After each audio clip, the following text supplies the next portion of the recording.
Hello दोस्तों, आराध्या रहस्य academy के यूट्यूब चैनल में आप सभी का स्वागत है। दोस्तों, कर्मचारी चयन बोर्ड द्वारा आयोजित राजस्थान चतुर्थ श्रेणी कर्मचारी भर्ती परीक्षा 2025 के नवीनतम पाठ्यक्रम के अनुसार मॉडल पेपर की टेस्ट सीरीज शुरू की गई थी, जिसमें अपने 23 मॉडल पेपर है वो कंप्लीट हो चुके हैं।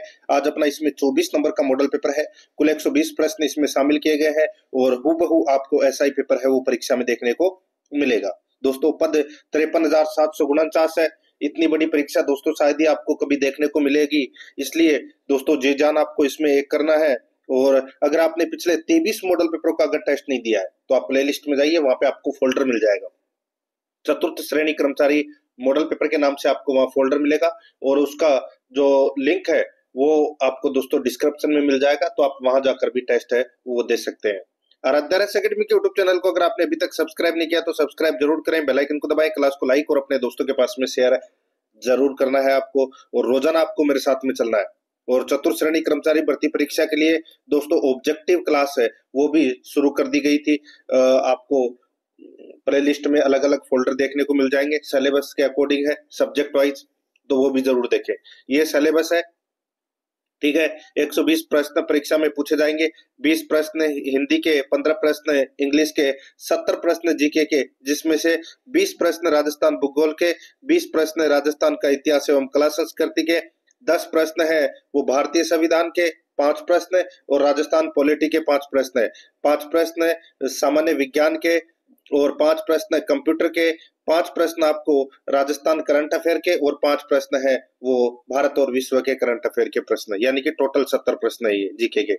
देखिए, सबसे पहले अपन है वो राजस्थान भूगोल के 20 प्रश्न पढ़ेंगे सिलेबस के अकॉर्डिंग। देखिए यहाँ पे पहला प्रश्न, भीम सागर परियोजना किस जिले में स्थित है? भीम सागर परियोजना है वो कहां पर स्थित है? इसका राइट आंसर हो जाएगा ये झालावाड़ जिले में है। कहां पर है? झालावाड़ जिले में, परवन नदी पर। तो यहाँ पर इसमें बी नंबर का जो ऑप्शन है वो इसका बिल्कुल सही उत्तर हो जाएगा। झालावाड़ जिले में है परवन नदी पर भीम सागर परियोजना, बी नंबर ऑप्शन बिल्कुल सही। आगे देखिए यहाँ पे सेकंड नंबर का प्रश्न है, निम्नलिखित में से किस जनगणना वर्ष में वर्तमान राजस्थान में न्यूनतम जनसंख्या वृद्धि दर्ज की गई है? वृद्धि दर दर्ज की गई है, बताइए दोस्तों। निम्नलिखित में से किस जनगणना वर्ष में वर्तमान राजस्थान में न्यूनतम जनसंख्या वृद्धि दर्ज की गई है? तो दोस्तों इसका राइट आंसर हो जाएगा वो है दोस्तों ये दशकीय जनसंख्या वृद्धि दर सबसे कम है वो थी दोस्तों वर्ष 2011 में, वर्ष 2011 में। तो यहाँ पर इसका राइट आंसर क्या हो जाएगा? डी नंबर का जो ऑप्शन है वो इसका बिल्कुल सही उत्तर इसमें हो जाएगा, याद रखना, ठीक है। आगे देखिए दोस्तों यहाँ पे डी नंबर ऑप्शन इसका बिल्कुल सही। आगे देखिए 3 नंबर का प्रश्न है, इसमें देखिए ऑप्शन के अनुसार था वो, ठीक है, ऑप्शन के अनुसार। आगे देखिए 3 नंबर का प्रश्न है, राजस्थान में गैर परंपरागत ऊर्जा विकास की शीर्ष संस्था है। राजस्थान में गैर परंपरागत ऊर्जा विकास की जो शीर्ष संस्था है वो कौन सी है? तो वो है दोस्तों राजस्थान अक्षय ऊर्जा निगम, राजस्थान अक्षय ऊर्जा निगम। यहाँ पर डी नंबर का ऑप्शन बिल्कुल सही उत्तर हो जाएगा। इसकी जो स्थापना है वो दोस्तों 2002 में की गई थी, ठीक है, और इसका मुख्यालय कहाँ पर है? जयपुर में। नेक्स्ट है, आगे देखिए यहाँ पे 4 नंबर का प्रश्न है, 2011 की जनगणना के अनुसार राजस्थान का लिंगानुपात कितना है?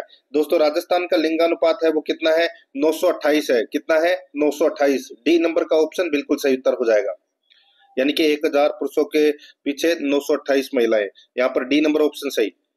5 नंबर का प्रश्न है, इसमें देखिए जवाई बांध किस जिले में है? जवाई बांध है वो कौन से जिले में है? दोस्तों इसका राइट आंसर हो जाएगा वो है ये दोस्तों पाली में है। कहां पर है? सुमेरपुर पाली में बना हुआ है दोस्तों, ये राइट आंसर हो जाएगा, ए नंबर का ऑप्शन बिल्कुल सही। 6 नंबर का प्रश्न इसमें देखिए, अरावली पर्वतीय प्रदेश की विभिन्न श्रेणियों को आरोही क्रम में व्यवस्थित कीजिए। अरावली पर्वतीय प्रदेश की विभिन्न श्रेणियों को आरोही क्रम में व्यवस्थित कीजिए। दोस्तों यहाँ पर देखिए आरोही क्रम में अपने को व्यवस्थित करना है। व्यवस्थित में दोस्तों देखिए तारागढ़, सज्जनगढ़, देलवाड़ा, शेर, ठीक है। तो दोस्तों ये आरोही क्रम है। तारागढ़ की जो ऊंचाई है वो दोस्तों 873 मीटर है, ठीक है। सज्जनगढ़ की जो ऊंचाई है वो दोस्तों 938 मीटर है, ठीक है। देलवाड़ा की जो ऊंचाई है वो दोस्तों 1442 है, ठीक है। और शेर की जो ऊंचाई है वो दोस्तों 1597 मीटर है। तो यहाँ पर इसमें बी नंबर का जो ऑप्शन है वो इसका बिल्कुल सही उत्तर हो जाएगा। आगे देखिए यहाँ पे 7 नंबर का प्रश्न है, पंचभद्रा स्थित रिफाइनरी का उद्घाटन कब किया गया? पंचभद्रा स्थित रिफाइनरी का जो उद्घाटन है वो दोस्तों कब किया गया? तो इसका राइट आंसर हो जाएगा वो है 16 जनवरी 2018 को। 16 जनवरी 2018 को दोस्तों ये उद्घाटन है वो किया गया था। डी नंबर का जो ऑप्शन है वो इसका बिल्कुल सही उत्तर हो जाएगा। और इसमें एचपीसीएल का दोस्तों 74% और राजस्थान सरकार का दोस्तों इसमें 26% की भागीदारी है। यहाँ पर इसमें डी नंबर ऑप्शन बिल्कुल सही। 8 नंबर का प्रश्न है, राजस्थान में सर्वश्रेष्ठ खाद्य नमक किस झील से प्राप्त होता है? सर्वश्रेष्ठ खाद्य नमक है वो दोस्तों पंचभद्रा झील से प्राप्त होता है, पंचभद्रा झील से। राइट आंसर हो जाएगा यहाँ पे बी नंबर का जो ऑप्शन है वो इसका बिल्कुल सही उत्तर हो जाएगा। नेक्स्ट आगे देखिए दोस्तों, यहाँ पे 9 नंबर का प्रश्न है, राजस्थान की जनसंख्या 2011 के संदर्भ में निम्नलिखित में से सर्वाधिक शिशु लिंगानुपात वाला जिला है। सर्वाधिक शिशु लिंगानुपात वाला जिला है तो वो कौन सा है? दोस्तों इसका राइट आंसर हो जाएगा वो है इसमें बांसवाड़ा। ठीक है, सर्वाधिक शिशु लिंगानुपात दोस्तों बांसवाड़ा में है कितना? 934 है।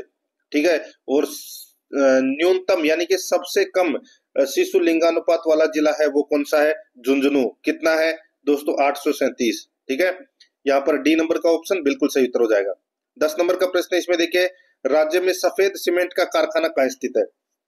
राज्य में सफेद सीमेंट का कारखाना है वो कहां पर स्थित है? तो इसका राइट आंसर हो जाएगा गोटन नागौर में। गोटन नागौर में। यहाँ पर ए नंबर का जो ऑप्शन है वो इसका बिल्कुल सही उत्तर हो जाएगा। गोटन नागौर में है सफेद सीमेंट का कारखाना। 11 नंबर का प्रश्न है, थार के मरुस्थल में ग्रीष्म ऋतु में चलने वाली गर्म हवा को क्या कहा जाता है? थार के मरुस्थल में ग्रीष्म ऋतु में चलने वाली गर्म हवा को क्या कहा जाता है? उसको कहते हैं दोस्तों, क्या बोलते हैं? लू बोलते हैं उसे। क्या बोलते हैं? लू। यहाँ पर ए नंबर का जो ऑप्शन है वो इसका सही उत्तर हो जाएगा लू। 12 नंबर का प्रश्न इसमें देखिए, जयसमंद झील किस जिले में स्थित है? जयसमंद झील किस जिले में स्थित है? तो दोस्तों इसका राइट आंसर हो जाएगा ये उदयपुर जिले में है दोस्तों। कहां पर है? उदयपुर जिले में। बी नंबर का जो ऑप्शन है वो इसका बिल्कुल सही उत्तर हो जाएगा उदयपुर जिले में। 13 नंबर का प्रश्न इसमें देखिए, ओरई परियोजना किस जिले में स्थित है? ओरई परियोजना है वो कहां पर स्थित है? इसका राइट आंसर हो जाएगा ये चित्तौड़गढ़ जिले में है दोस्तों ये ओरई परियोजना। यहाँ पर है डी नंबर का जो ऑप्शन है वो इसका बिल्कुल सही उत्तर हो जाएगा चित्तौड़गढ़ में। 14 नंबर का प्रश्न इसमें देखिए, राजस्थान की कुल अंतर्राष्ट्रीय सीमा की लंबाई कितनी है? राजस्थान की कुल अंतर्राष्ट्रीय सीमा की लंबाई कितनी है? 1070 किलोमीटर है, ये तो सभी को पता होगा। सी नंबर का जो ऑप्शन है वो इसका बिल्कुल सही। और राजस्थान की कुल स्थलीय सीमा है वो दोस्तों 5920 किलोमीटर है, जिसमें से 1070 है वो अंतर्राष्ट्रीय सीमा है और बाकी की दोस्तों 4850 है वो अंतरराज्यीय सीमा है। तो यहाँ पर इसमें सी नंबर ऑप्शन सही उत्तर। 15 नंबर का प्रश्न है, लूणी की एकमात्र सहायक नदी कौन सी है जो अरावली की पहाड़ियों से नहीं निकलती है? बताइए, लूणी की एकमात्र सहायक नदी कौन सी है जो अरावली की पहाड़ियों से नहीं निकलती है? तो यहाँ पर इसका सही उत्तर हो जाएगा वो है दोस्तों जोजड़ी नदी। जोजड़ी नदी इसका राइट आंसर हो जाएगा। बी नंबर का ऑप्शन बिल्कुल सही उत्तर हो जाएगा। इसका जो उद्गम है वो दोस्तों नागौर के पोंडलू गांव से निकलती है दोस्तों ये। ठीक है, अरावली से नहीं निकलती। तो यहाँ पर इसमें बी नंबर का ऑप्शन सही उत्तर। नेक्स्ट आगे देखिए, 16 नंबर का प्रश्न है, जनगणना वर्ष 2011 के अनुसार राजस्थान में जनसंख्या घनत्व कितना है? राजस्थान में जनसंख्या घनत्व कितना है? सभी को पता होगा, 200 व्यक्ति प्रति वर्ग किलोमीटर में निवास करते हैं। तो यहाँ पर इसमें 200 व्यक्ति ये है जनसंख्या घनत्व 2011 की जनगणना के अनुसार। सी नंबर ऑप्शन सही उत्तर। आगे देखिए, 17 नंबर प्रश्न है, राज्य में 7 रंगों वाला मार्बल कहाँ पाया जाता है? राज्य में 7 रंगों वाला मार्बल है वो कहाँ पाया जाता है? ये पाया जाता है दोस्तों खादरा गांव पाली में। खादरा गांव पाली में 7 रंगों का मार्बल है वो निकलता है। यहाँ पर इसमें सी नंबर का ऑप्शन बिल्कुल सही। 18 नंबर का प्रश्न इसमें देखिए, गड़दड़ा सिंचाई परियोजना कौन से जिले में है? गड़दड़ा सिंचाई परियोजना कौन से जिले में है? तो दोस्तों ये बूंदी जिले में है। यहाँ पर सी नंबर का ऑप्शन बिल्कुल सही उत्तर हो जाएगा, बूंदी जिले में है। 19 नंबर का प्रश्न इसमें देखिए, निम्न में से कौन सा युग्म सुमेलित नहीं है? निम्नलिखित में से या निम्न में से कौन सा युग्म सुमेलित नहीं है वो अपने को यहाँ पर बताना है। दोस्तों एक तरफ नदी है, दूसरी तरफ सहायक नदी है। यहाँ पर देखिए चंबल, दोस्तों चंबल की सहायक नदी कौन सी है? दोस्तों चंबल की जो सहायक नदी है वो पार्वती है, बिल्कुल सही है। माही की सहायक नदी जाखम है, बिल्कुल सही है। लूणी की सहायक नदी सुकड़ी है, बिल्कुल सही है। बनास की सहायक नदी मेज, ये दोस्तों इसमें क्या हो जाएगा? गलत हो जाएगा। बनास की सहायक नदी बेडच, कोठारी, खारी, मेनाल, ये है दोस्तों बनास की सहायक नदी। ये जो मेज है ये चंबल नदी की सहायक है, तो यहाँ पर ये युग्म सुमेलित नहीं है। डी नंबर का ऑप्शन इसका बिल्कुल सही उत्तर हो जाएगा। 20 नंबर का प्रश्न इसमें देखिए, मावठ वर्षा जिनसे होती है वह है। मावठ वर्षा किनसे होती है? तो दोस्तों भूमध्य सागर से उत्पन्न पश्चिमी विक्षोभ के माध्यम से दोस्तों ये भूमध्य सागर में जो चक्रवात उठते हैं, ठीक है, वो पश्चिमी विक्षोभ के माध्यम से दोस्तों भारत में पहुंचते हैं और पश्चिमी तौर भारत है और राजस्थान में दोस्तों शीत ऋतु में ये वर्षा करते हैं जिसे मावठ कहा जाता है। तो यहाँ पर इसमें राइट आंसर क्या हो जाएगा? पश्चिमी विक्षोभ, सी नंबर का ऑप्शन बिल्कुल सही। अब दोस्तों अपन भाग 2 के अंदर राजस्थान इतिहास एवं कला संस्कृति के 20 प्रश्न है वो पढ़ेंगे सिलेबस के अकॉर्डिंग। देखिए 21 नंबर का प्रश्न है, कछवाहों की प्रारंभिक राजधानी थी। कछवाहों की प्रारंभिक राजधानी कौन सी थी? तो दोस्तों इसका राइट आंसर हो जाएगा दौसा। दौसा है ये कछवाहों की प्रारंभिक राजधानी थी, सी नंबर ऑप्शन सही। 22 नंबर का प्रश्न इसमें देखिए, अर्ली हिस्ट्री ऑफ इंडिया पुस्तक में किस इतिहासकार ने राजपूतों की उत्पत्ति को विदेशी जाति से संदर्भित किया? बताइए, अर्ली हिस्ट्री ऑफ इंडिया पुस्तक में किस इतिहासकार ने राजपूतों की उत्पत्ति को विदेशी जाति से संदर्भित किया? दोस्तों इसका जो राइट आंसर हो जाएगा वो है दोस्तों ये पुस्तक थी वी.ए. स्मिथ की। वी.ए. स्मिथ की ये पुस्तक थी, ठीक है। इसमें राजपूतों को हूणों की संतान बताया गया है। तो यहाँ पर इसका राइट आंसर हो जाएगा डी नंबर का जो ऑप्शन है वो इसका बिल्कुल सही। नेक्स्ट आगे देखिए, रणथंबोर के चौहान वंश का संस्थापक कौन था? रणथंबोर के चौहान वंश का जो संस्थापक था वो था दोस्तों कौन? पृथ्वीराज तृतीय का पुत्र, क्या नाम था? गोविंदराज। तो यहाँ पर इसमें राइट आंसर हो जाएगा गोविंदराज चौहान ने रणथंबोर में चौहान वंश की स्थापना की थी, ए नंबर ऑप्शन बिल्कुल सही। आगे देखिए 24 नंबर का प्रश्न है, राजस्थान में 1857 की क्रांति में सबसे कम उम्र में शहीद होने वाले क्रांतिकारी कौन थे? बताइए, राजस्थान में 1857 की क्रांति में सबसे कम उम्र में शहीद होने वाले क्रांतिकारी है वो कौन थे? इसका राइट आंसर हो जाएगा वो है दोस्तों यहाँ पर हेमू कालानी। हेमू कालानी है ये दोस्तों चूरू जिले के सरदार शहर का निवासी था। तो यहाँ पर इसमें राइट आंसर हो जाएगा बी नंबर का ऑप्शन बिल्कुल सही उत्तर हो जाएगा। और ये 1857 की क्रांति में शहीद होने वाला सबसे कम उम्र का क्रांतिकारी था। यहाँ पर बी नंबर का ऑप्शन बिल्कुल सही उत्तर हो जाएगा हेमू कालानी। 25 नंबर का प्रश्न है, मेवाड़ शासक बप्पा रावल का मूल नाम क्या था? मेवाड़ शासक बप्पा रावल का जो मूल नाम था वो था दोस्तों कालभोज। क्या नाम था? कालभोज। यहाँ पर सी नंबर का ऑप्शन बिल्कुल सही उत्तर हो जाएगा। 26 नंबर का प्रश्न है, आदिवासियों का मसीहा या बावजी किसे कहा जाता है? आदिवासियों का मसीहा या बावजी है वो किसे कहा जाता है? इसका राइट आंसर हो जाएगा वो है दोस्तों, बताइए किसे कहा जाता है? आदिवासियों का मसीहा या बावजी है वो दोस्तों कहा जाता है मोतीलाल तेजावत को। यहाँ पर इसमें सी नंबर का जो ऑप्शन है वो इसका बिल्कुल सही उत्तर हो जाएगा। इनका जो जन्म है वो कोल्यारी गांव उदयपुर में हुआ था। किसका? मोतीलाल तेजावत जी का, ठीक है। नेक्स्ट आगे देखिए दोस्तों, यहाँ पे 27 नंबर का प्रश्न है, किस क्रांतिकारी ने अपना नाम बदलकर अमरदास वैरागी रख दिया था? किस क्रांतिकारी ने अपना नाम बदलकर अमरदास वैरागी रख दिया था? तो दोस्तों इसका राइट आंसर हो जाएगा वो है इसमें कौन सा? तो उनका नाम है दोस्तों जोरावर सिंह बारठ। जोरावर सिंह बारठ है। यहाँ पर ए नंबर का जो ऑप्शन है वो इसका बिल्कुल सही उत्तर इसमें हो जाएगा, याद रखना दोस्तों। इनको आजीवन कारावास की सजा दी गई थी परंतु ये कभी गिरफ्तार नहीं हुए, ठीक है, और फरार हो गए थे, ठीक है। और इन्होंने अपना नाम बदल लिया था और अमरदास वैरागी रख लिया था। तो यहाँ पर इसमें राइट आंसर क्या हो जाएगा? ए नंबर ऑप्शन बिल्कुल सही। इन्हें राजस्थान का चंद्रशेखर आजाद कहा जाता है। किसे? जोरावर सिंह बारठ को, ए नंबर ऑप्शन सही। 28 नंबर का प्रश्न इसमें देखिए, राजपुताना शब्द का प्रयोग सर्वप्रथम किसने किया था? राजपुताना शब्द का प्रयोग सर्वप्रथम किसने किया था? इसका राइट आंसर हो जाएगा 1800 ईस्वी में जॉर्ज थॉमस ने किया था। यहाँ पर ए नंबर का जो ऑप्शन है वो इसका बिल्कुल सही उत्तर हो जाएगा, 1800 ईस्वी में जॉर्ज थॉमस ने। 29 नंबर का प्रश्न इसमें देखिए, भांडू शिलालेख को सर्वप्रथम किसके द्वारा खोजा गया था? दोस्तों सॉरी, भाब्रू है, भांडू नहीं, ठीक है, भाब्रू। भाब्रू शिलालेख को सर्वप्रथम किसके द्वारा खोजा गया था? तो दोस्तों इसका राइट आंसर हो जाएगा, ये खोजा गया था दोस्तों कैप्टन बट के द्वारा। किसके द्वारा? कैप्टन बट के द्वारा ये खोजा गया था। ये भाब्रू शिलालेख कहां पर है? तो दोस्तों ये बैराट जयपुर से प्राप्त हुआ है। तो यहाँ पर इसका राइट आंसर हो जाएगा डी नंबर का ऑप्शन बिल्कुल सही उत्तर इसमें हो जाएगा। आगे देखिए, आदिवराह व प्रभास जैसी उपाधियां निम्नलिखित में से किस प्रतिहार शासक ने धारण की थी? आदिवराह व प्रभास जैसी उपाधियां निम्नलिखित में से किस प्रतिहार शासक ने धारण की थी? इसका सही उत्तर हो जाएगा वो है दोस्तों इसमें किसने? तो दोस्तों मीरबोज प्रथम ने ये उपाधियां धारण की थी। यहाँ पर ए नंबर का जो ऑप्शन है वो इसका सही उत्तर हो जाएगा। 31 नंबर का प्रश्न है, राजस्थान में निर्मित अंतिम दुर्ग कौन सा है? राजस्थान में निर्मित अंतिम दुर्ग कौन सा है? राइट आंसर हो जाएगा वो है दोस्तों मोहनगढ़। मोहनगढ़ इसका राइट आंसर हो जाएगा। बी नंबर का ऑप्शन बिल्कुल सही उत्तर हो जाएगा। मोहनगढ़ राजस्थानी नहीं, भारत का भी दोस्तों ये अंतिम दुर्ग है, जिसका निर्माण है वो जैसलमेर के मारावाल जवाहर सिंह ने करवाया था। यहाँ पर बी नंबर ऑप्शन बिल्कुल सही। 32 नंबर का प्रश्न है, इसमें देखिए, निम्नलिखित कथनों पर विचार करते हुए सही कथन का अपने को क्या करना है? चयन करना है। ठीक है, कथन ए और कथन बी दे रखा है। यहाँ पर देखिए, मारवाड़ी शब्द का प्रयोग भाषा के संदर्भ में सर्वप्रथम उल्लेख है आईने अकबरी में मिलता है। दोस्तों यहाँ पर देखिए मारवाड़ी शब्द के बारे में पूछा गया है। ठीक है, तो दोस्तों अब्बुल फजल के आईने अकबरी में मारवाड़ी शब्द का उल्लेख मिलता है। बिल्कुल सही बात है दोस्तों।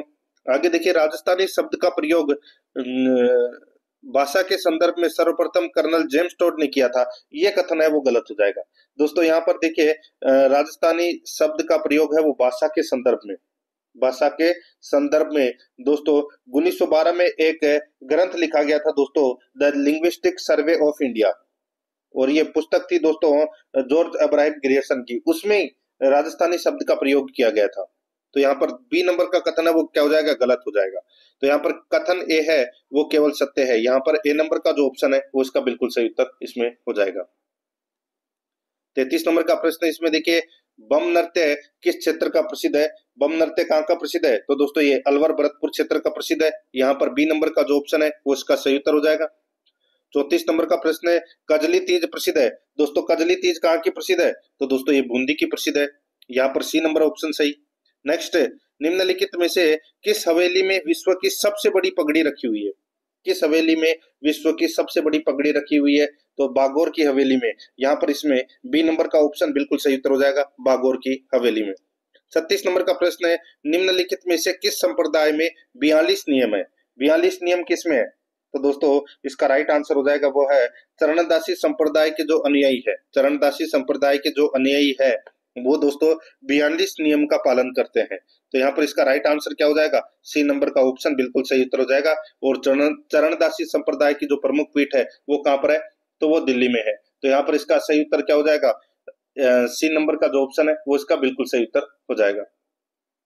37 नंबर का प्रश्न, इसमें देखिए, कालीबाई का स्मारक किस झील के किनारे बना हुआ है? कालीबाई का स्मारक है वो कौन सी झील के किनारे बना हुआ है? तो इसका राइट आंसर हो जाएगा गेप सागर झील के किनारे बना हुआ है। यहाँ पर इसमें सी नंबर का जो ऑप्शन है वो इसका बिल्कुल सही उत्तर हो जाएगा, गेप सागर झील के किनारे।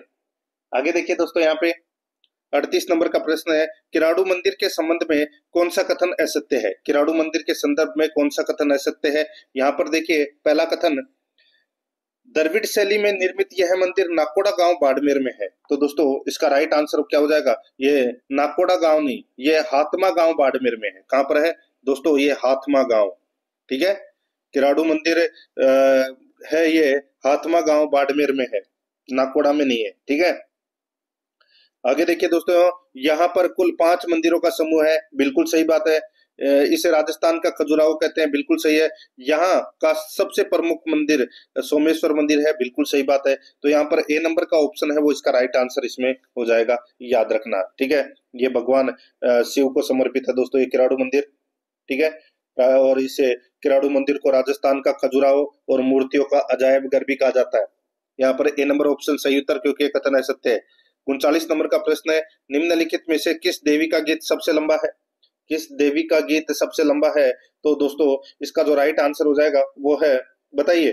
तो दोस्तों इसका सही उत्तर हो जाएगा जीण माता का जो गीत है वो सबसे लंबा है। यहाँ पर ए नंबर का जो ऑप्शन है वो इसका बिल्कुल सही उत्तर हो जाएगा। जीण माता को दोस्तों जयंती देवी और ब्राह्मरी देवी के उपनामों से भी जाना जाता है। ठीक है, राइट आंसर हो जाएगा यहाँ पे ए नंबर ऑप्शन सही उत्तर। 40 नंबर का प्रश्न, इसमें देखिए, निम्नलिखित को सुमेलित कीजिए। निम्नलिखित को सुमेलित कीजिए, वो अपने को यहाँ पर क्या करना है? बताना है। दोस्तों यहाँ पर देखिए शास्त्रीय संगीत, दोस्तों देखिए शास्त्रीय संगीत है वो शास्त्रीय संगीत से संबंधित कौन है? तो दोस्तों पंडित भीमसेन जोशी है, वो शास्त्रीय संगीत से संबंधित है। शहनाई वादक कौन है? दोस्तों शहनाई वादक है वो कौन है? तो उस्ताद बिस्मिल्लाह खान है, ये दोस्तों शहनाई वादक है। तबला वादक कौन है? तो दोस्तों तबला वादक है वो देखिए यहाँ पे उस्ताद दोस्तों हरि प्रसाद चौरसिया। और दोस्तों यहाँ पे उस्ताद जाकिर हुसैन। देखिए तबला वादक है जाकिर हुसैन और बांसुरी वादक है हरि प्रसाद चौरसिया। तो यहाँ पर इसका राइट आंसर क्या हो जाएगा? 1 2 4 3, 1 2 4 3 इसका बिल्कुल सही उत्तर हो जाएगा। यानी कि कौन से ऑप्शन में है? 3 नंबर के ऑप्शन में है, यही अपना क्या हो जाएगा? सही उत्तर हो जाएगा 1 2 4 3। अब दोस्तों अपन सिलेबस के अकॉर्डिंग भाग 3 के अंदर राजस्थान पॉलिटी के 5 प्रश्न है वो पढ़ेंगे।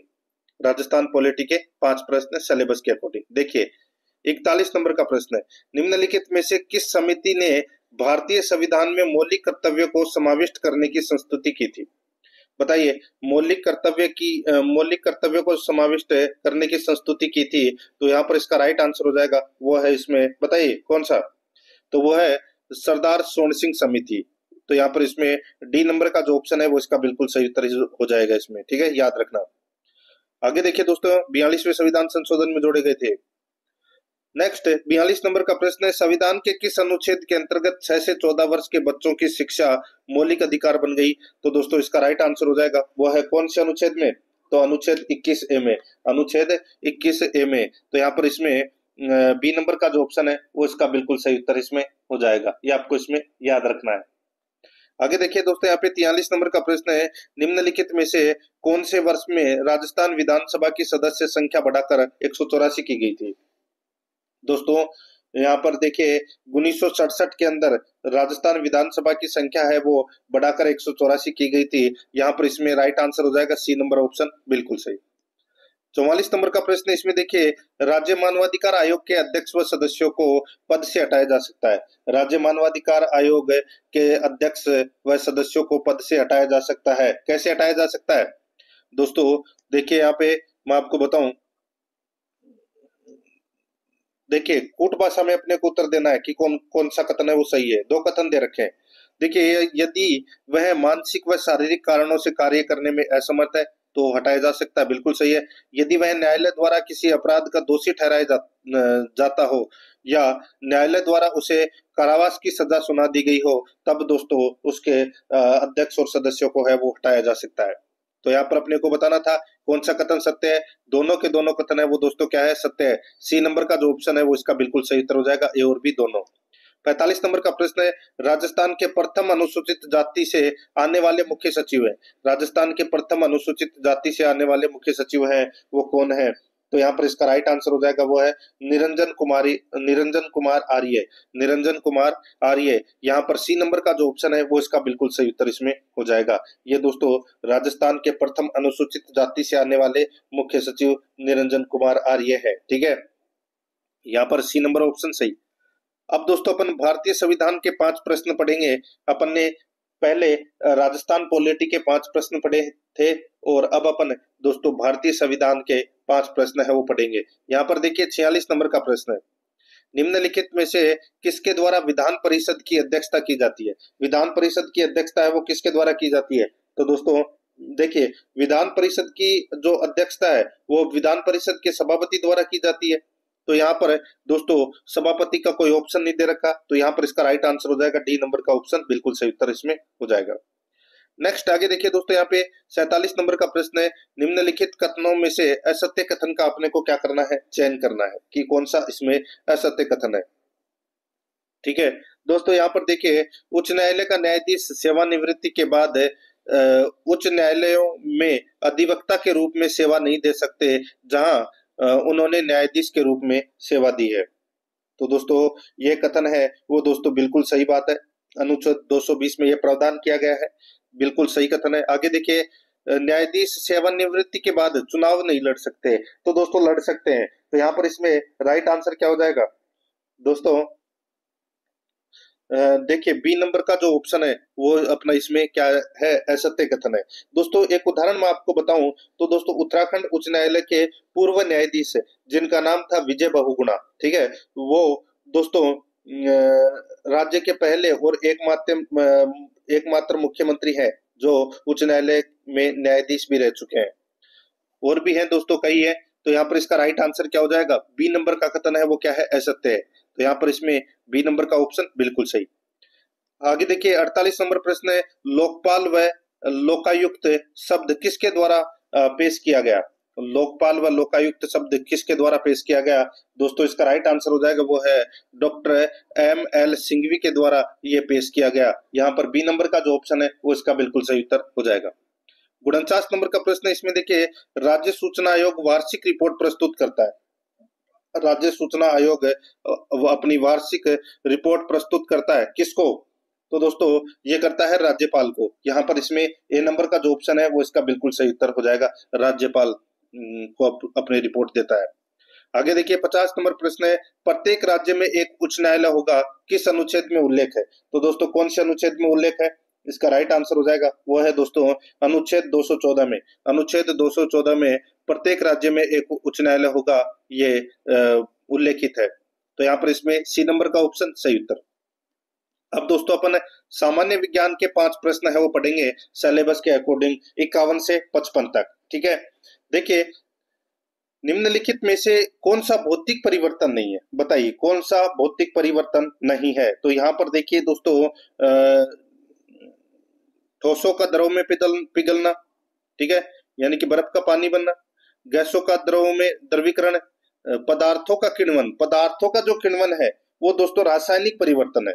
ठीक है, इसमें नए पदार्थ बनते हैं दोस्तों। और द्रवों का गैसों में वाष्पीकरण, ये भी भौतिक परिवर्तन है। तो यहाँ पर इसमें राइट आंसर क्या हो जाएगा? सी नंबर का ऑप्शन बिल्कुल सही उत्तर हो जाएगा इसमें। आगे देखिए यहाँ पे 52 नंबर का प्रश्न है, घंटिया और सितार और वायलिन जैसे वाद्य यंत्रों की तार बनाने के लिए धातुओं के किस गुण का उपयोग किया जाता है? बताइए दोस्तों, घंटिया और सितार और वायलिन जैसे वाद्य यंत्रों की तार बनाने के लिए धातुओं के किस गुण का उपयोग किया जाता है? दोस्तों इसका जो सही उत्तर हो जाएगा वो है दोस्तों इसमें दोस्तों तन्यता का। तन्यता, यहाँ पर सी नंबर का जो ऑप्शन है वो इसका बिल्कुल सही उत्तर हो जाएगा। धातुओं की तन्यता का उपयोग है वो किया जाता है। यहाँ पर सी नंबर ऑप्शन सही उत्तर। 53 नंबर प्रश्न, इसमें देखिए स्वच्छ आकाश का रंग नीला क्यों होता है? स्वच्छ आकाश का रंग नीला क्यों होता है? तो दोस्तों इसका राइट आंसर हो जाएगा वो है इसमें प्रकाश के प्रकीर्णन के कारण। यहाँ पर बी नंबर का जो ऑप्शन है वो इसका बिल्कुल सही उत्तर हो जाएगा, प्रकाश के प्रकीर्णन के कारण। नेक्स्ट आगे देखिए यहाँ पे 54 नंबर का प्रश्न है, यदि कोई वस्तु प्रकाश को परावर्तित नहीं करती है तो उसका रंग होगा। यदि कोई वस्तु प्रकाश को परावर्तित नहीं करती है तो उसका रंग होगा दोस्तों, उसका रंग होगा दोस्तों काला। यहाँ पर इसमें राइट आंसर क्या हो जाएगा? डी नंबर का जो ऑप्शन है वो इसका बिल्कुल सही उत्तर इसमें हो जाएगा। नेक्स्ट आगे देखिए यहाँ पे 55 नंबर प्रश्न है, मानव शरीर में डिहाइड्रेशन निम्नलिखित में से किस पदार्थ की कमी के कारण हो जाता है? मानव शरीर में डिहाइड्रेशन निम्नलिखित में से किस पदार्थ की कमी के कारण हो जाता है? तो यहाँ पर इसका सही उत्तर हो जाएगा वो है दोस्तों ये जल की कमी के कारण होता है दोस्तों। राइट आंसर हो जाएगा डी नंबर का ऑप्शन बिल्कुल सही। अब दोस्तों अपन राजस्थान करंट अफेयर से संबंधित है 5 प्रश्न है वो सिलेबस के अकॉर्डिंग पढ़ेंगे। ठीक है, 56 से 60 तक। देखिए 56 नंबर का प्रश्न है, हाल ही में किस स्थान पर राजस्थान में आदि महोत्सव 2024 का शुभारंभ किया गया है?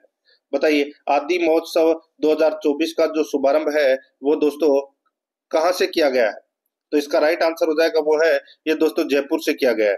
राइट आंसर हो जाएगा यहाँ पे सी नंबर का ऑप्शन बिल्कुल सही उत्तर इसमें हो जाएगा। आगे देखिए 57 नंबर प्रश्न है, राजस्थान में किस स्थान पर कुंभलगढ़ उत्सव का आयोजन किया जाएगा? कुंभलगढ़ उत्सव का आयोजन है वो दोस्तों कहाँ किया जाएगा? राइट आंसर हो जाएगा वो है राजसमंद में। यहाँ पर बी नंबर का ऑप्शन बिल्कुल सही, कुंभलगढ़ दुर्ग राजसमंद। नेक्स्ट आगे देखिए दोस्तों यहाँ पे 58 नंबर प्रश्न है, पर्यटन विभाग द्वारा हाल ही में किस सर्किट के निर्माण की घोषणा की गई है? बताइए पर्यटन विभाग द्वारा हाल ही में किस सर्किट के निर्माण की घोषणा की गई है? तो यहाँ पर इसका राइट आंसर हो जाएगा वो है महाराणा प्रताप टूरिस्ट सर्किट है। महाराणा प्रताप टूरिस्ट सर्किट की स्थापना की घोषणा है वो की गई है। तो यहाँ पर इसका राइट आंसर क्या हो जाएगा? ए नंबर का जो ऑप्शन है वो इसका बिल्कुल सही उत्तर हो जाएगा। आगे देखिए 59 नंबर का प्रश्न है, पंचायती राज संस्थाओं एवं नगर पालिकाओं के लिए 7वें राज्य वित्त आयोग के गठन के प्रावधान का अनुमोदन किया गया, इसका कार्यकाल क्या होगा? पंचायती राज संस्थाओं एवं नगर पालिकाओं के लिए 7वें राज्य वित्त आयोग के गठन के प्रस्ताव का अनुमोदन किया गया, इसका कार्यकाल क्या होगा? दोस्तों इसका कार्यकाल है वो क्या होगा? इसका कार्यकाल होगा दोस्तों 1 अप्रैल 2025 से 31 मार्च 2030 तक। यहाँ पर इसमें ए नंबर का जो ऑप्शन है वो इसका बिल्कुल सही उत्तर इसमें हो जाएगा। आगे देखिए दोस्तों, यहाँ पे 60 नंबर का प्रश्न है, 12 दिसंबर 2024 को कहां पर रन फॉर विकसित राजस्थान 2024 का आयोजन किया गया? बताइए, 12 दिसंबर 2024 को कहां पर रन फॉर विकसित राजस्थान 2024 का आयोजन किया गया? तो यहाँ पर इसका राइट आंसर हो जाएगा वो है दोस्तों इसमें, ये जयपुर में किया गया दोस्तों। इसका आयोजन स्थल कौन सा था? जयपुर। तो यहाँ पर इसमें ए नंबर का जो ऑप्शन है वो इसका बिल्कुल सही उत्तर इसमें हो जाएगा, ये आपको इसमें याद रखना है। आगे देखिए दोस्तों, यहाँ पे अब अपन करंट अफेयर से संबंधित 5 प्रश्न पढ़ेंगे और ये करंट अफेयर से संबंधित भाग 7 है, ठीक है। और इसमें भारत और विश्व के करंट अफेयर के प्रश्न है वो शामिल किए गए हैं दोस्तों। इसमें देखिए 61 नंबर का प्रश्न है, केंद्र सरकार द्वारा 7 मई को किस उद्देश्य से देश भर में मॉक ड्रिल आयोजित करने का निर्देश दिया गया है? बताइए, किस उद्देश्य से दोस्तों 7 मई को किस उद्देश्य से देश भर में मॉक ड्रिल आयोजित करने का निर्देश दिया गया है? तो यहाँ पर इसका राइट आंसर हो जाएगा वो है दोस्तों, आतंकी हमलों या युद्ध जैसी स्थिति में नागरिकों की तैयारी के लिए। तो यहाँ पर इसमें 6 नंबर का जो ऑप्शन है वो इसका बिल्कुल सही उत्तर इसमें हो जाएगा, ये आपको इसमें याद रखना है, ठीक है। सिविल डिफेंस के लिए ये आयोजित किया गया है और ये दोस्तों देश भर में एक साथ होगी। तो यहाँ पर इसमें राइट आंसर क्या हो जाएगा? 6 नंबर का ऑप्शन सही उत्तर। 62 नंबर का प्रश्न है, इसमें देखिए भारतीय नौसेना और डीआरडीओ द्वारा सफलतापूर्वक फायर की गई मल्टी इन्फ्लुएंस ग्राउंड माइन का उद्देश्य क्या है? भारतीय नौसेना और डीआरडीओ द्वारा सफलतापूर्वक फायर की गई मल्टी इन्फ्लुएंस ग्राउंड माइन का उद्देश्य क्या है? तो यहाँ पर इसका सही उत्तर क्या हो जाएगा? बताइए, बहुत ही अच्छा प्रश्न है। इसका सही उत्तर हो जाएगा वो है दोस्तों स्टील्थ जहाजों और पनडुब्बियों के विरुद्ध नौसेना की क्षमता बढ़ाना। यहाँ पर इसमें 6 नंबर का ऑप्शन बिल्कुल सही उत्तर हो जाएगा। 63 नंबर का प्रश्न है, बाबा शिवानंद को भारत सरकार ने किस वर्ष पद्मश्री से सम्मानित किया? बताइए, बाबा शिवानंद को भारत सरकार ने किस वर्ष पद्मश्री से सम्मानित किया? तो यहाँ पर इसका सही उत्तर क्या हो जाएगा वो है दोस्तों इसमें, बताइए। तो इसका सही उत्तर हो जाएगा वो है 2022 में। यहाँ पर द नंबर का जो ऑप्शन है वो इसका बिल्कुल सही उत्तर हो जाएगा दोस्तों, इनका हाल ही में निधन हो गया है, ठीक है। द नंबर ऑप्शन सही। नेक्स्ट आगे देखिए, मैड्रिड ओपन 2025 की महिला विजेता कौन बनी है? मैड्रिड ओपन है, बताइए मैड्रिड ओपन 2025 की महिला विजेता कौन बनी है? इसका राइट आंसर हो जाएगा वो है एरिना दोस्तों एरिना सबालेंका। तो यहाँ पर इसमें 6 नंबर का ऑप्शन बिल्कुल सही उत्तर हो जाएगा। आगे देखिए, यहाँ पे 65 नंबर का प्रश्न है, खेलो इंडिया यूथ गेम्स 2025 का उद्घाटन किस राज्य में किया गया? दोस्तों इसका सही उत्तर हो जाएगा वो है इसमें बिहार में। यहाँ पर इसमें बे नंबर का जो ऑप्शन है वो इसका बिल्कुल सही उत्तर इसमें हो जाएगा। अब दोस्तों अपन है वो कंप्यूटर से संबंधित 5 प्रश्न पढ़ेंगे भाग 8 के अंदर, ठीक है। इसमें देखिए 66 नंबर का प्रश्न है, डेटा प्रोसेसिंग का मुख्य उद्देश्य क्या है? डेटा प्रोसेसिंग का मुख्य उद्देश्य क्या है दोस्तों? इसका जो राइट आंसर हो जाएगा वो है, बताइए, डेटा प्रोसेसिंग का मुख्य उद्देश्य तो दोस्तों वो है डेटा को उपयोगी बनाना। यहाँ पर सी नंबर का जो ऑप्शन है वो इसका बिल्कुल सही उत्तर इसमें हो जाएगा। आगे देखिए दोस्तों, यहाँ पे 69 नंबर का प्रश्न है, निम्नलिखित का मिलान करें। निम्नलिखित का मिलान करें दोस्तों, यहाँ पर देखिए मॉनिटर दोस्तों ये क्या है? तो ये एलईडी है। क्या है? एलईडी है। माउस है, ये क्या है? तो माउस दोस्तों ये ऑप्टिकल है, माउस ऑप्टिकल है। प्रिंटर क्या है? तो दोस्तों प्रिंटर लेजर, ठीक है। और कीबोर्ड है वो क्या है? तो ये क्वार्टी, QWERTY, ठीक है। तो यहाँ पर इसमें राइट आंसर क्या हो जाएगा? 2 1 4 3 इसका बिल्कुल सही उत्तर हो जाएगा। 2 1 4 3 यानी कि अपना इसमें 2 नंबर का जो ऑप्शन है वो इसका बिल्कुल सही उत्तर हो जाएगा। 68 नंबर का प्रश्न है, इसमें देखिए निम्नलिखित में से कौन सी वोलेटाइल मेमोरी है? कौन सी वोलेटाइल मेमोरी है? तो यहाँ पर इसका राइट आंसर हो जाएगा रैम और दोस्तों केस है। रैम और केस है ये मेमोरी, ये दोनों वोलेटाइल मेमोरी है। तो यहाँ पर इसमें राइट आंसर क्या हो जाएगा दोस्तों? सी नंबर का ऑप्शन बिल्कुल सही उत्तर इसमें हो जाएगा, ए और बी दोनों। आगे देखिए 69 नंबर का प्रश्न एसक्यूएल है। एसक्यूएल क्या है? तो दोस्तों एसक्यूएल का पूरा नाम है स्ट्रक्चर्ड क्वेरी लैंग्वेज, ठीक है, तो ये क्या है, ये दोस्तों डाटाबेस लैंग्वेज है, डाटाबेस लैंग्वेज है। यहाँ पर सी नंबर का ऑप्शन बिल्कुल सही उत्तर हो जाएगा। आगे देखिए, बैंकिंग में ईसीएस क्या है, बैंकिंग में ईसीएस क्या है, तो दोस्तों ईसीएस का पूरा नाम है इलेक्ट्रॉनिक क्लियरिंग सर्विस। तो यहाँ पर इसका राइट आंसर हो जाएगा डी नंबर का ऑप्शन बिल्कुल सही, electronic clearing service, D number option बिल्कुल सही उत्तर इसमें हो जाएगा।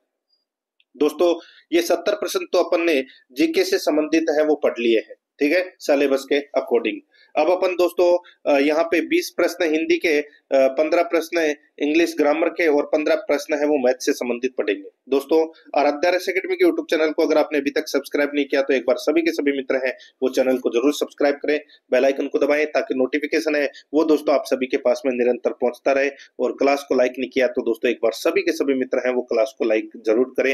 रोजाना आपको सुबह एक मॉडल पेपर मिलेगा चतुर्श्रेणी भर्ती परीक्षा का, तो आप रोजाना एक मॉडल पेपर का टेस्ट है वो अवश्य दें।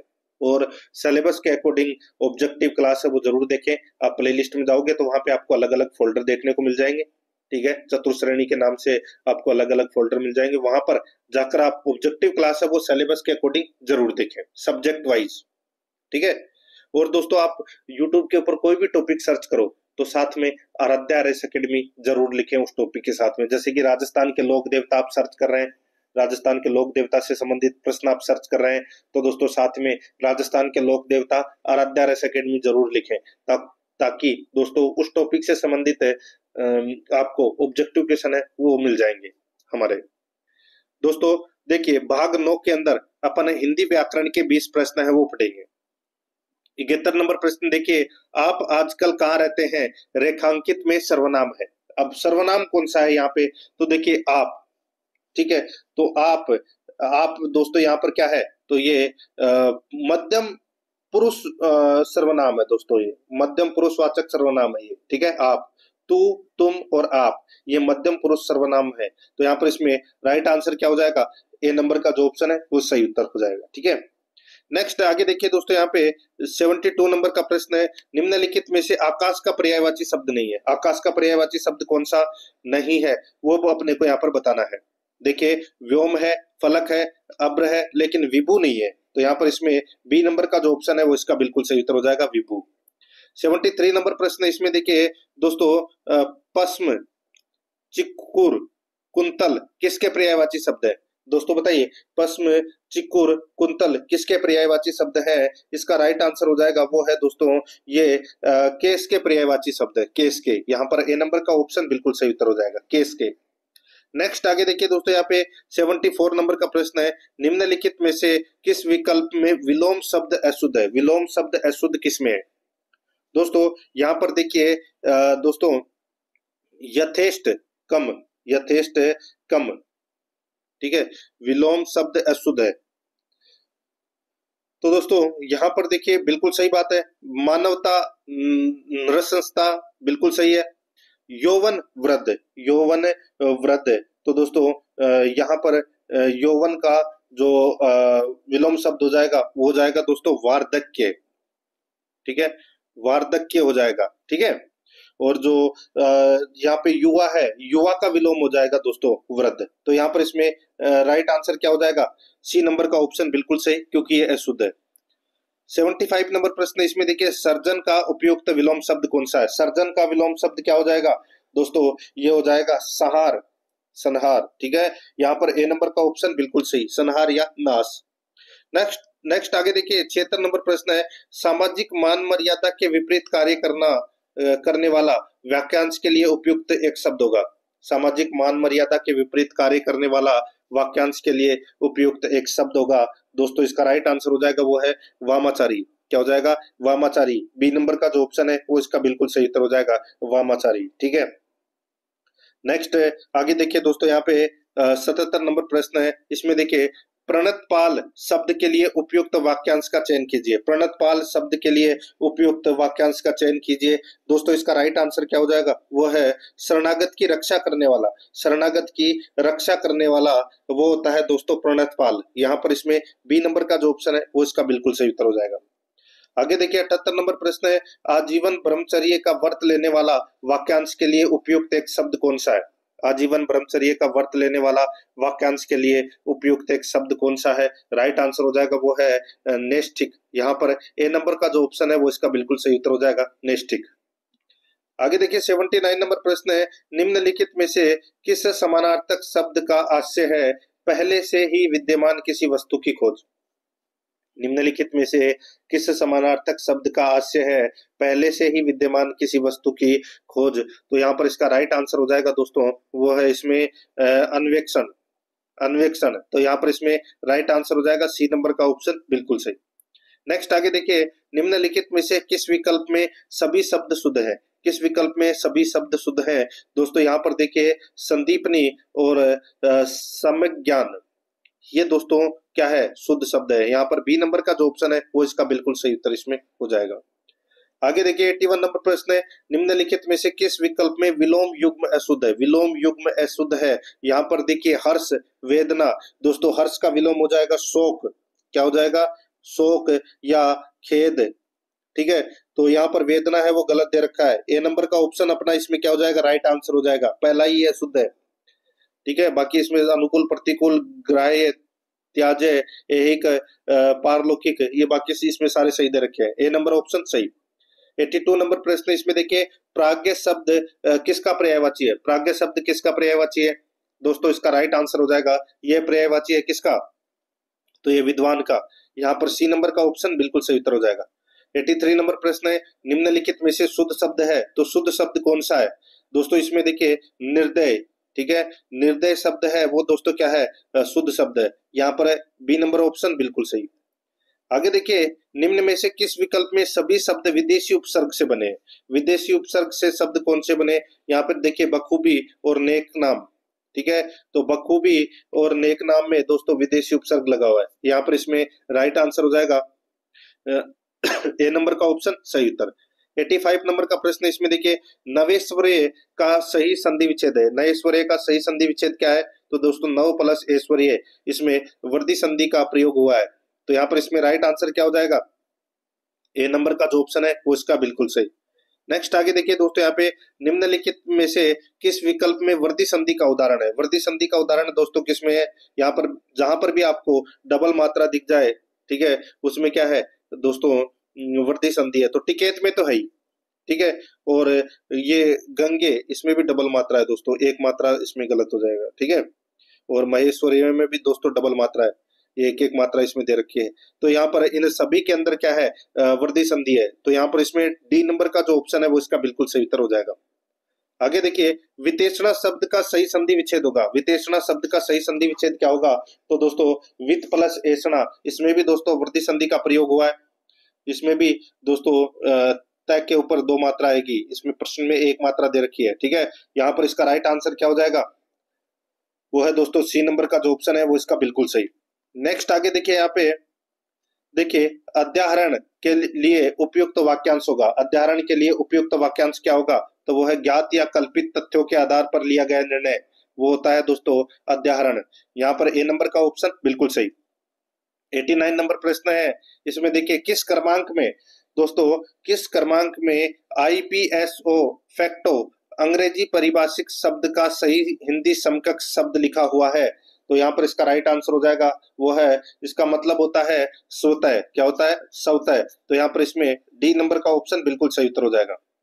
आगे देखिए 90 नंबर का प्रश्न है, कार्यालयी पत्र का मसौदा लिखते हुए सबसे पहले किसका उल्लेख किया जाता है? तो सबसे पहले किसका उल्लेख किया जाता है? तो दोस्तों अपने स्थान का उल्लेख है वो किया जाता है। यहाँ पर इसमें डी नंबर का जो ऑप्शन है वो इसका बिल्कुल सही उत्तर इसमें हो जाएगा। अब दोस्तों अपन भाग 10 के अंदर इंग्लिश ग्रामर के 15 प्रश्न है वो सिलेबस के अकॉर्डिंग पढ़ेंगे, ठीक है। यहाँ पर देखिए दोस्तों 91 नंबर का प्रश्न है, fill in the blank, fill in the blank, खालिस्तान भरना है। She to school every day, she to school every day, बताइए खालिस्तान में क्या आएगा? दोस्तों इसमें आएगा she goes to school every day. यहाँ पर बी नंबर का ऑप्शन बिल्कुल सही। 92 नंबर का प्रश्न है, इसमें देखिए चूज द करेक्ट फॉर्म, वही खालिस्तान भरना है, ठीक है। यहाँ पर देखिए he me that he was tired, he me that he was tired. तो यहाँ पर इसका राइट आंसर हो जाएगा, देखिए ही टोल्ड मी आएगा, ही टोल्ड मी। यहाँ पर बी नंबर का जो ऑप्शन है वो इसका बिल्कुल सही उत्तर इसमें हो जाएगा। नेक्स्ट आगे देखिए वापस दोस्तों खालिस्तान भरना है, fill in the blank with passive voice, खालिस्तान भरना है, ठीक है। यहाँ पर देखिए the cake by the baker, दोस्तों इसका राइट आंसर क्या हो जाएगा, वो है इसमें दोस्तों, इसमें आ जाएगा the cake was baked bye the baker. तो यहाँ पर इसमें बी नंबर का जो ऑप्शन है वो इसका बिल्कुल सही उत्तर हो जाएगा। आगे देखिए choose the active voice, choose the active voice, इसमें देखिए the match was won by over team, the match was won by over team. तो यहाँ पर इसका राइट आंसर हो जाएगा वो है, इसका एक्टिव वॉइस बनेगा दोस्तों over team won the match. यहाँ पर बी नंबर का ऑप्शन बिल्कुल सही। 95 नंबर प्रश्न, इसमें देखिए fill in with direct speech, fill in with indirect speech, ठीक है, इनडायरेक्ट स्पीच है दोस्तों। यहाँ पर देखिए she said I am living now, she said I am living now. तो दोस्तों इसका राइट आंसर क्या हो जाएगा, इसका हो जाएगा दोस्तों, देखिए आई एम लिविंग है, ये प्रेजेंट कंटिन्यूअस टेंस है दोस्तों, ठीक है। तो यहाँ पर इसका दोस्तों इनडायरेक्ट स्पीच बनेगा वो है she said that she was living then. तो यहाँ पर इसमें ए नंबर का ऑप्शन बिल्कुल सही उत्तर इसमें हो जाएगा। आगे देखिए 96 नंबर प्रश्न है चेंज इनटू इनडायरेक्ट स्पीच। इसके अंदर देखिए he said to her please wait for me, he said to her please wait for me. तो यहाँ पर इसका राइट आंसर हो जाएगा he requested her to wait for him.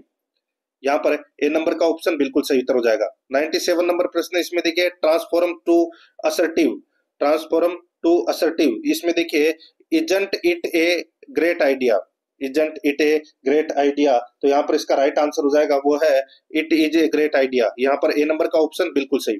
98 number प्रश्न, इसमें देखिए change to negative, change to negative, इसमें देखिए he always speak the truth, he always speak the truth.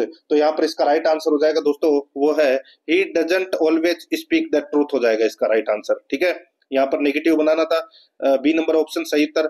99 number प्रश्न, इसमें देखिए select the correct option, select the correct option, इसमें देखिए neither of the boys are coming to the party. तो यहाँ पर इसका राइट आंसर हो जाएगा वो है neither of the boys is coming to the party. यहाँ पर इसका राइट आंसर हो जाएगा दोस्तों ए नंबर का जो ऑप्शन है वो इसका बिल्कुल सही उत्तर इसमें हो जाएगा।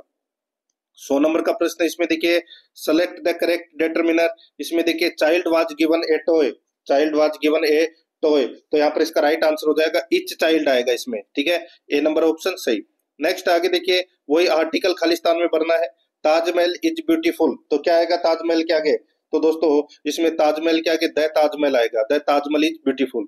नेक्स्ट आगे देखिए find the correctly punctuated question, बताइए कौन सा क्वेश्चन मार्क है वो इसमें सही लगा हुआ है या कौन से कोमा वगैरह सही लगे हुए हैं वो अपने को बताना है दोस्तों। इसमें देखिए व्हाट टाइम इज इट, तो ये अपना बी नंबर का ऑप्शन बिल्कुल सही उत्तर हो जाएगा। 103 नंबर प्रश्न, इसमें देखिए विच sentence use the preposition correctly, बताइए किसमें प्रीपोजिशन का प्रयोग है वो बिल्कुल सही किया गया है। यहाँ पर देखिए I am tired from walking, तो यहाँ पर बी नंबर का ऑप्शन बिल्कुल सही। 104 नंबर प्रश्न, इसमें देखिए which is the correct Hindi translation, इसमें देखिए they are eating food, they are eating food. तो इसका राइट आंसर क्या हो जाएगा, वो हो जाएगा वे खाना खा रहे हैं। यहाँ पर इसमें ए नंबर का ऑप्शन बिल्कुल सही। 105 नंबर प्रश्न, इसमें देखिए हिंदी अर्थ बताना है, बजट का हिंदी अर्थ क्या हो जाएगा दोस्तों, बजट का हिंदी अर्थ हो जाएगा बजट ही होगा। तो यहाँ पर इसमें राइट आंसर क्या हो जाएगा, बी नंबर का ऑप्शन बिल्कुल सही। अब दोस्तों अपन भाग 11 के अंदर गणित से संबंधित 15 प्रश्न है वो पढ़ेंगे सिलेबस के अकॉर्डिंग। देखिए 106 नंबर का प्रश्न है एक पैमाने की वह अधिकतम संभव लंबाई ज्ञात कीजिए जो 3 मीटर, 5 मीटर और 10 मीटर और 12 मीटर 90 सेंटीमीटर के कपड़ों की लंबाई को पूर्णतः नाप सके।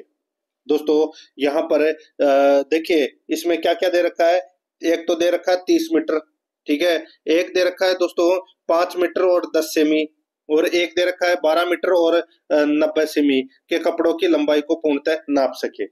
ठीक है दोस्तों, इसका अपने को क्या करना है, एचसीएफ निकालना है। एचसीएफ निकालेंगे तो कैसे निकालेंगे दोस्तों, यहाँ पे 3 मीटर को अपन 300 लिख सकते हैं, बिल्कुल लिख सकते हैं, और 5 मीटर और 10 सेंटीमीटर को दोस्तों अपन 510 है वो लिख सकते हैं, बिल्कुल लिख सकते हैं, और 12 मीटर और 90 सेंटीमीटर को अपन 1290 है वो लिख सकते हैं। ठीक है, अब दोस्तों इसका एचसीएफ निकालना है तो यहाँ पर सबसे पहले अपन इसमें 10 का भाग देंगे, तो ये कितनी बार गया, ये 30 बार गया, ये 51 बार गया, और ये कितनी बार गया, दोस्तों ये 129 बार गया। ठीक है, अब दोस्तों अपने इसमें किसका भाग देंगे, तो इसमें देखिए 30 3 का देंगे। ठीक है, ये 10 बार गया, ये दोस्तों 17 बार गया, और ये दोस्तों 43 बार गया।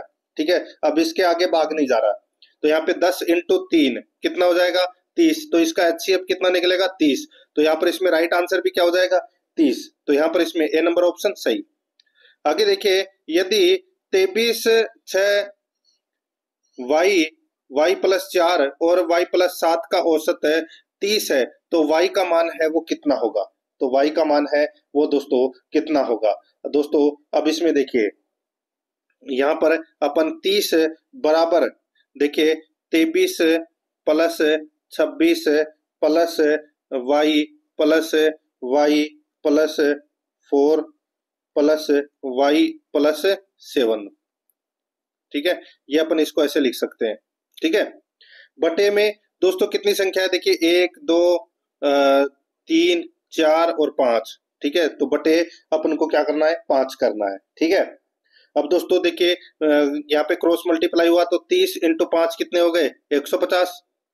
तो 150 बराबर दोस्तों 23 और 26 कितने होते हैं, 39, और 7 और 4 कितने होते हैं, 11। तो यहाँ पर दोस्तों सॉरी 23 और 26 कितने होते हैं, 49। तो यहाँ पे 49 प्लस यहाँ पे देखिए 4 और 7 कितने होते हैं, 11। तो यहाँ पर 11 प्लस वाई कितने हैं, 3 वाई। तो यहाँ पर 3 वाई। ठीक है, बस इसी को सोल्व करना है अपने को। तो यहाँ पर 11 और 49 कितने होते हैं, 60। 150 में से 60 गए तो दोस्तों कितने बचे, 90। तो यहाँ पे 3y बराबर कितना हो जाएगा, 90। तो y बराबर कितना हो जाएगा, 90 में 3 का भाग दे लीजिए, कितना आ जाएगा, 30। तो यही अपना सही उत्तर हो जाएगा, ए नंबर ऑप्शन सही उत्तर। आगे देखिए, मनोज ने एक साइकिल 500 रुपए में खरीदी तथा उसे 80 रुपए कम में बेच दी, यानी कि 420 रुपए में उसको क्या कर दी, बेच दी। तो बताइए कि साइकिल का विक्रय मूल्य तथा उसे कितने प्रतिशत की हानि हुई। दोस्तों 420 रुपए में बेचा है और हानि है वो कितने रुपए की हुई, तो यहाँ पे 80 बटे 500 इंटू 100 कर लीजिए। तो यहाँ पर ये इसको 0 से 0 कट गया, 80 में 5 का भाग दे लीजिए, कितना आ जाएगा, 16%। तो इसमें 16% की हानि हुई और 420 रुपए में उसको बेची है। तो यहाँ पर इसमें बी नंबर का जो ऑप्शन है वो इसका बिल्कुल सही उत्तर हो जाएगा। आगे देखिए दोस्तों, एक दुकानदार अपने सामान को क्रय मूल्य पर बेचता है, परंतु 1 केजी के स्थान पर 900 ग्राम का बाट ही प्रयोग करता है, उसका लाभ प्रतिशत क्या है। भाई बताइए दोस्तों, 100 ग्राम का वो क्या कर रहा है, लाभ कर रहा है, कितने पे, 900 ग्राम पे। तो यहाँ पर इंटू 100, बस ये 2 जीरो से ये 2 जीरो कट गया। 100 में आप 9 का भाग दे लीजिए, 100 में 9 का भाग दोगे तो कितना आ जाएगा, 11 से 1/9%। तो यहाँ पर इसमें राइट आंसर क्या हो जाएगा दोस्तों, सी नंबर ऑप्शन बिल्कुल सही। 110 नंबर प्रश्न, इसमें देखिए, एक गांव की जनसंख्या 6000 है, जिसमें से 2400 महिलाएं हैं, पुरुष जनसंख्या कितने प्रतिशत है। देखिए यहाँ पर देखिए 6000 में से 2400 महिलाएं, तो पुरुष कितने हो गए, तो दोस्तों पुरुष हो गए 3600। ठीक है, अब ये प्रतिशत कितने हैं वो अपने को यहाँ पर बताना है। तो दोस्तों 3600 बटे 6000 इंटू 100। ठीक है, ये 2 जीरो से ये 2 जीरो कट गए, इस जीरो से ये जीरो कट गए, 360 में आप 6 का भाग दे लीजिए। ठीक है दोस्तों, 360 में आपको क्या करना है, 6 का भाग देना है। तो दोस्तों 6 छंगा 36। ठीक है, यानी कि 60। तो यहाँ पे 60% जनसंख्या है दोस्तों, यहाँ पर ए नंबर का ऑप्शन बिल्कुल सही। नेक्स्ट आगे देखिए दोस्तों, यहाँ पे 111 नंबर का प्रश्न है, ए बी से 20% अधिक है। ये ए, ये बी और ये सी। इसमें देखिए ए है वो बी से 20% अधिक है, यानी कि बी अगर 100 है तो 120 है ए। ठीक है, तथा बी सी से 30% कम है। बी है वो सी से 30% कम है। तो दोस्तों अभी ये देखिए, ये 70% है, तो इसका 100 यानी कि कितना होगा, बी सी से 30% कम है। तो दोस्तों ये कितना होगा, अब देखिए इसमें अगर मैं बात करूं यहाँ पे, ये ऐसे तो नहीं होगा दोस्तों, ये तो फिर पॉइंटों में चला जाएगा। ठीक है, अब इसमें डायरेक्ट देखिए दोस्तों, ए का मान, यदि ए का मान 210 है, ये देखिए वापस देखिए, ए बी और ये सी, ए का मान कितना है 210, ठीक है, तो बी का मान कितना होगा, क्योंकि बी है वो ए से 20% कम है, ठीक है, तो यहाँ पर अपने को क्या करना है दोस्तों, ये इसका आपको क्या करना है, इसको 210 इंटू इंटू 100 बटे 120, ठीक है, बस इसको काटना है, इसको काटोगे तो दोस्तों बी आ जाएगा कितना 175, ठीक है, और अब ये देखिए बी सी से 30% कम है, बी है वो सी से 30% कम है, तो यानी कि दोस्तों 175 इंटू 100 बटे 70 करोगे तो कितना आ जाएगा, ये 250 आ जाएगा, तो ये कितना आ जाएगा 250, तो यहाँ पर सी का मान क्या है, तो सी का मान है 250, तो यहाँ पर इसमें बी नंबर ऑप्शन बिल्कुल सही उत्तर हो जाएगा। आगे देखिए 3680 पर 4% साधारण ब्याज की दर 2.5 साल में कितना ब्याज प्राप्त होगा, बताइए। अब इसमें दोस्तों मूलधन आपको दे रखा है, दर आपको दे रखा है, समय आपको दे रखी है, तो दोस्तों वही मूलधन इंटू दर इंटू समय बटे 100, ये वाला सूत्र लगाना है, तो यहाँ पर है दोस्तों 3680 इंटू 4 इंटू 2.5 बटे 100, बस काट लीजिए इसको, इसको आप काटोगे तो दोस्तों 4 इंटू 2.5 करोगे तो कितना आ जाएगा 10, ठीक है, कितना आ जाएगा 10, तो यहाँ पे 3680 इंटू 10 बटे 100, तो ये जीरो से ये जीरो कट गया, इस जीरो से ये जीरो कट गया, बचा कितना 368, तो यहाँ पर इसमें ए नंबर का ऑप्शन बिल्कुल सही उत्तर हो जाएगा। 113 नंबर का प्रश्न, इसमें देखिए एक धनराशि 20% चक्रवर्ती ब्याज की दर से 2 वर्ष के लिए उधार दी गई, यदि वर्ष के अंत में कुल प्राप्त धन 4860 हो तो मूलधन कितना होगा, तो मूलधन कितना होगा वो अपने को यहाँ पर बताना है दोस्तों।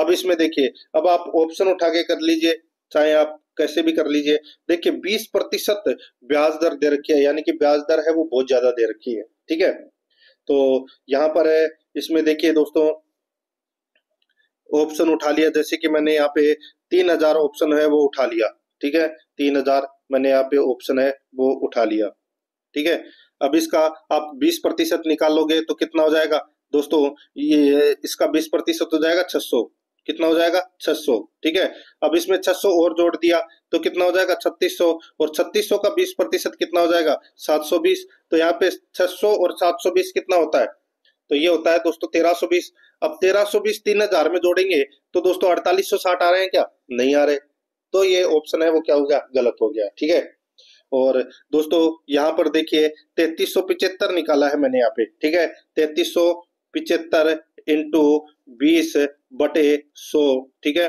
तो ये 5 बार गया, ठीक है, ये 5 से कितनी बार गया दोस्तों, ये 6, फिर ये 7, फिर दोस्तों ये 5, यानी कि 675 बार गया, यानी कि एक साल का ब्याज है वो 675 आया, और दूसरे साल का आप जोड़ोगे तो दोस्तों इसमें टोटल है वो 4860 रुपये आ जाएगा, तो यहाँ पर इसमें सी नंबर का ऑप्शन बिल्कुल सही उत्तर हो जाएगा 3375। आगे देखिए, यदि x अनुपात y बराबर 3:1 है, ठीक है, x y और ये z, तो यहाँ पर इसका अनुपात दे रखा है 3:1 है, और y और z का दे रखा है दोस्तों 3:4, ठीक है, अब दोस्तों यहाँ पर देखिए x और z का मान है वो अपने को क्या करना है, ज्ञात करना है, x और z का मान है वो दोस्तों ज्ञात करना है, तो यहाँ पर देखिए दोस्तों 3, इसका तो 3 हो जाएगा, इसका हो जाएगा दोस्तों ये 3 इंटू 3 यानी कि 9, और इसका हो जाएगा दोस्तों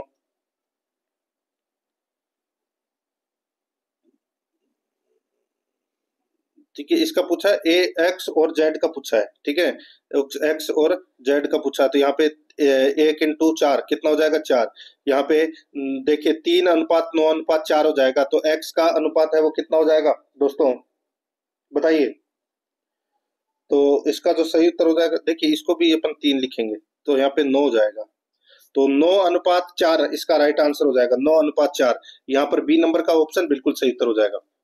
आगे देखिए यहाँ पर ए बी तथा सी एक व्यापार पे क्रमशः 24,000, 32,000 और 18,000 रुपए लगाकर निवेश करते हैं। ए तथा बी सक्रिय साझेदार हैं तथा उनको कुल लाभ का क्रमशः 14% तथा 13% प्राप्त होता है। शेष लाभ को उनके द्वारा निवेशित पूंजी के अनुपात में बांट दिया जाता है।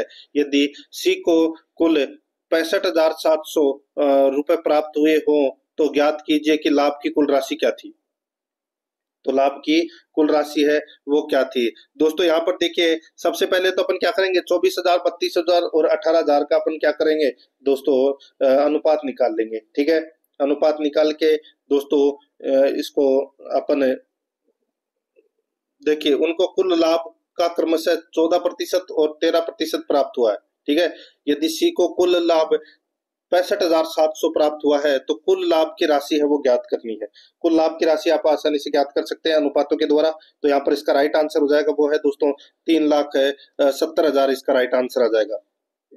बी नंबर ऑप्शन सही उत्तर। आगे देखिए 116 नंबर प्रश्न है, ए किसी काम को 20 दिन में, बी 15 दिन में करता है। दोनों मिलकर काम शुरू करते हैं, कुछ दिन बाद बी छोड़कर चला जाता है और बचे हुए काम को ए 6 दिन में पूरा करता है। तो बी ने कितने दिन बाद काम छोड़ा, तो बी ने कितने दिन बाद काम छोड़ा। तो दोस्तों यहाँ पर देखिए, ए किसी काम को 20 दिन में करता है तो बी है वो उस काम को कितने दिन में करता है, 15 दिन में। दोनों का दोस्तों अपन को क्या निकालना है, एचसीएफ कितना आ जाएगा, 60।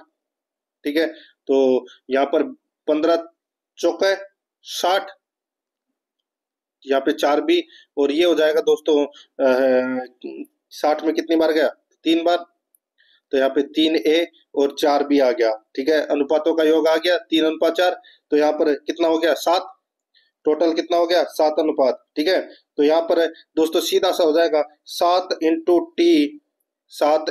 टी प्लस 3 इंटू 6 बराबर कितना हो जाएगा, 60। बस यहाँ पे दोस्तों 7 इंटू टी बराबर कितना हो जाएगा, 42। तो यहाँ पर टी बराबर कितना हो जाएगा, 42 में 7 का भाग दोगे तो कितना आ जाएगा, 6 दिन। तो यहाँ पर डी नंबर का जो ऑप्शन है वो इसका सही उत्तर हो जाएगा। आगे देखिए दोस्तों, यहाँ पे 117 नंबर प्रश्न है, एक ट्रेन 72 किलोमीटर प्रति घंटे की चाल से चलती है। 15 सेकंड में इसके द्वारा तय की गई कुल दूरी कितनी है। दोस्तों सीधा सा है 72 इंटू 5/18। ठीक है, तो दोस्तों इसको 5/18 से मल्टीप्लाई करेंगे तो यहाँ पर कितना आ जाएगा, 18 चौके 72 यानी कि 20 मीटर प्रति सेकंड। ठीक है, अब 15 सेकंड में तय की गई दूरी तो 15 इंटू 20 कर लीजिए, 300 मीटर इसका राइट आंसर आ जाएगा। बी नंबर ऑप्शन सही उत्तर। आगे देखिए 118 से 120 तक निम्नलिखित पाई चार्ट को ध्यान से पढ़िए और नीचे दिए गए प्रश्नों का उत्तर दीजिए। यहाँ पर देखिए, स्कूल को विभिन्न स्रोतों से मिलने वाली संपूर्ण निधि 500 लाख रुपए के बराबर है। अब दोस्तों यहाँ पर देखिए, स्कूल को एनजीओएस और आंतरिक स्रोतों से मिली निधि के बीच कितना अंतर है। ठीक है दोस्तों, यहाँ पर देखिए एनजीओ के अंदर दोस्तों 15 और आंतरिक स्रोत के अंदर दोस्तों 5। ठीक है, तो दोस्तों यहाँ पर देखिए इसमें और एनजीओ और आंतरिक स्रोतों से मिली निधि के बीच अंतर। दोस्तों अंतर देखिए, इसमें तो 15% है और इसमें 5% है। तो दोस्तों सीधा सा मैं आपको यहाँ पे बताऊं तो दोस्तों देखिए, 500 का 15% निकालोगे तो कितना आ जाएगा दोस्तों, ये आ जाएगा 75 और 500 का 5% कितना आ जाएगा, 25। तो यहाँ पे दोस्तों 75 में से 25 गए तो कितना आ जाएगा, 50 लाख रुपए। तो यहाँ पर इसका राइट आंसर हो जाएगा ए नंबर ऑप्शन सही। आगे देखिए, यदि स्कूल ने अपने रख रखाव का प्रबंध केवल सरकारी एजेंसियों से मिली निधि से कर लिया है, तो सरकारी एजेंसियों में कितना है, 45%। जो सरकारी एजेंसियों से मिली निधि में से कितनी राशि दूसरे प्रयोग के लिए बची रहेगी, बताइए। तो दोस्तों यहाँ पर देखिए, इसमें स्कूल ने अपने रखरखाव का प्रबंधन केवल सरकारी एजेंसियों से मिली, तो यहाँ पर स्कूल का रखरखाव है कितना है, 20% है। ठीक है, तो यहाँ पर देखिए सीधा सा है इसका तो 500 का तो आप 45% निकाल लीजिए। ठीक है, 500 का 45% और 500 का ही दोस्तों आपको 20% निकालना है। ठीक है, और फिर माइनस कर देना है। यहाँ पर इसका राइट आंसर आ जाएगा, वो है 125 लाख रुपए, इसका सही उत्तर हो जाएगा। आगे देखिए, यदि छात्रवृत्ति दान में मिली निधि में से दी जानी हो तो इस प्रयोजन के लिए दान से मिली निधि का लगभग कितने प्रतिशत प्रयोग होगा? बताइए। यदि छात्रवृत्ति दान में मिली निधि से दी जानी हो तो, अब देखिए दान में कितना है, 35% है, ठीक है, और छात्रवृत्ति कितना है, 15% है, ठीक है। तो यहाँ पर है दोस्तों 15/35, 15/35 इंटू 100 कर लीजिए। 5 से 7 बार कटा, ये 3 बार कटा, तो दोस्तों 300 में 7 का भाग दे लीजिए, कितना आ जाएगा, 43। तो यहाँ पर इसमें राइट आंसर क्या हो जाएगा, वो है दोस्तों ए नंबर का जो ऑप्शन है वो इसका बिल्कुल सही उत्तर इसमें हो जाएगा, याद रखें, ठीक है। तो दोस्तों इसी के साथ मैंने आपको ये चतुर्श्रेणी कर्मचारी भर्ती परीक्षा का मॉडल पेपर नंबर है वो 24 कंप्लीट करवा दिया है। प्रश्न आपको कैसे लगे कमेंट में जरूर बताएं, और आराध्या एकेडमी के यूट्यूब चैनल को सब्सक्राइब जरूर करें, बेल आइकन को दबाएं, क्लास को लाइक और अपने दोस्तों के पास में शेयर जरूर करें। मिलते हैं दोस्तों नेक्स्ट क्लास में। जय हिंद, जय भारत।